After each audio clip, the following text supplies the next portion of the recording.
Pensemos por un momento en un mundo donde el destino de una persona estaba literalmente escrito desde el día en que nacía. Así, tal cual. Hablamos de la sociedad feudal de la Edad Media, un sistema que puede parecer muy rígido, pero que es fascinante. Hoy vamos a ver cómo funcionaba pieza por pieza. Y es que, ojo, esta división en tres grupos no era una simple etiqueta. Era, como quien dice, el ADN de la sociedad medieval, la clave de absolutamente todo. Una estructura que marcaba cada aspecto de la vida y sobre la que se levantaba, bueno, todo el sistema. Vale, ¿y cómo vamos a explorar este mundo? Pues muy fácil. Primero, veremos esos tres órdenes sociales que lo son todo. Luego bajaremos a la tierra, a la vida en el campo, que es la base. De ahí subimos para conocer a la nobleza guerrera, nos meteremos de lleno en el increíble poder de la Iglesia y terminaremos viendo cómo contaban sus historias en la piedra. Pues venga, vamos al lío. Entramos en el primer punto. Todo, absolutamente todo, se sostenía sobre tres grandes pilares, tres funciones: los que rezaban, los que luchaban y los que trabajaban. A ver, la idea era que cada grupo tenía una misión casi sagrada, ¿no? La nobleza, pues a defender a todo el mundo con la espada, el clero a salvar las almas a base de rezos. Y claro, ¿quién sostenía todo esto? Pues la base de la pirámide, la inmensa mayoría, los trabajadores, que con su esfuerzo mantenían a los otros dos. Pero claro, este sistema tan ordenado tenía su truco, y es que no todos pagaban la cuenta por igual. La nobleza y el clero eran los llamados privilegiados. Y su mayor privilegio, pues entre otros, no pagar impuestos. Así de simple. En resumen, la gran mayoría trabajaba para mantener el estilo de vida de una pequeña minoría. Y ahora vamos a poner el foco precisamente ahí, en esa gran mayoría, en el grupo más grande de todos. Porque su trabajo en la tierra era el auténtico motor, el combustible que hacía funcionar toda la maquinaria feudal. Y aquí surge una pregunta bastante lógica, ¿verdad? Si unos rezan y otros luchan, ¿quién hace todo el trabajo de verdad? ¿Quién cultiva, construye, produce? Pues la respuesta está en una palabra clave: el feudo. Pensemos en el feudo como una finca gigante que pertenecía a un señor. Se dividía básicamente en dos partes. Por un lado, la reserva señorial, que eran las mejores tierras y todo lo que producían iba para el señor.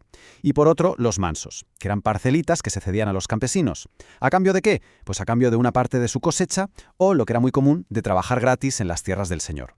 Ojo, que dentro de los campesinos también había clases. En lo más bajo estaban los siervos. Estaban literalmente atados a la tierra. No es una forma de hablar. No podían irse, no podían casarse sin el permiso del señor, y esta condición se heredaba de padres a hijos. Un poco más arriba estaban los campesinos libres, que tenían algo más de libertad. Podían tomar sus decisiones y, en teoría, si las cosas se ponían feas, podían hacer las maletas e irse. Y la vida en el campo, era de una dureza que hoy nos cuesta hasta imaginar. Se trabajaba de sol a sol, sin descanso. Y no solo los adultos, toda la familia, niños, ancianos, todo el mundo al campo.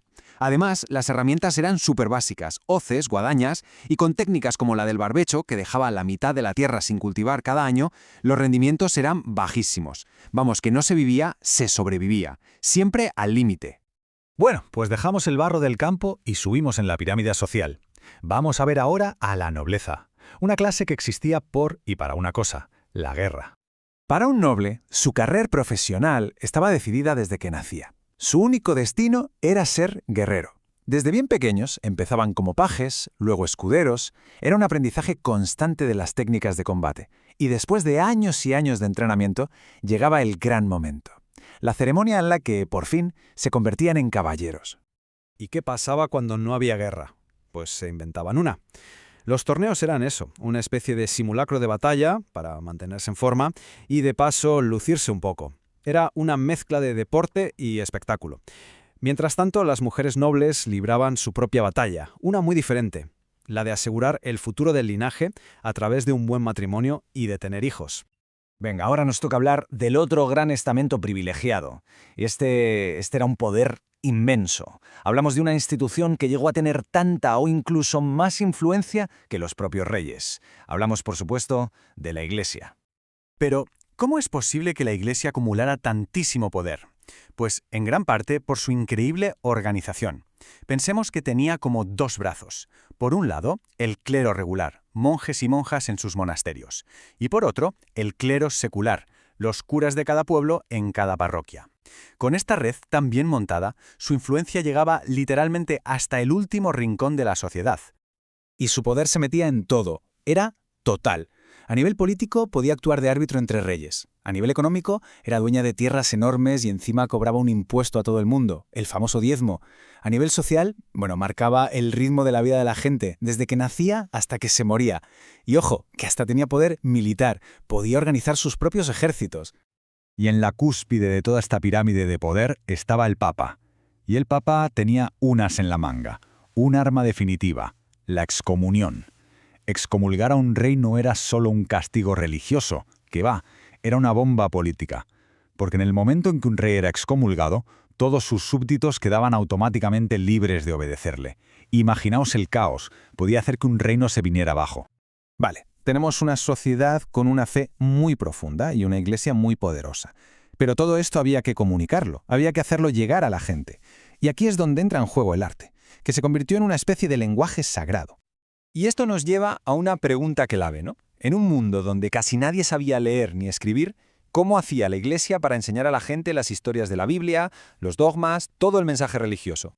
Pues la solución fue brillante. El arte románico. Ya que la gente no podía leer libros, convirtieron las propias iglesias en libros. Las iglesias, las catedrales, se transformaron en auténticas Biblias de piedra. Cada escultura, cada pintura, era una página de esa Biblia.